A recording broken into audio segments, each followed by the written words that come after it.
أدانت المحكمة الابتدائية بالجديدة اليوتيوبر إلياس المالكي بالسجن 4 أشهر نافذة وغرامة مالية قدرها 5000 درهم بتهمة الإخلال العلني بالحياء، بينما برأته من تهمة التحريض على الكراهية والتمييز بعد تنازل المشتكين.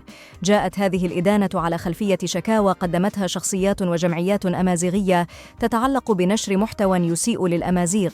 شهدت الجلسة حضورا كبيرا من المواطنين وأقارب المالكي الذين عبروا عن ارتياحهم لقرار تبرئته من تهم التحريض، بينما أشار دفاعه إلى تعرضه للابتزاز باسم الدفاع عن الأمازيغية، موضحا أن بعض المشتكين تنازلوا دون طلب أي تعويض مالي.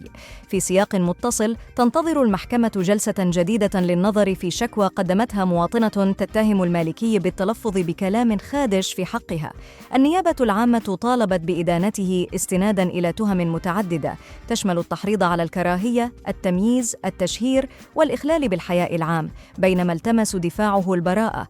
القضية أثارت اهتماما واسعا في الرأي العام، حيث أحيل المالكي إلى النيابة العامة إثر نشره محتوى يتضمن إساءات وتهجما على شخصيات أمازيغية وسياسية، مما أثار جدلا واسعا حول حرية التعبير وحدودها. من أجل المزيد من الأخبار المرجو الاشتراك بالقناة.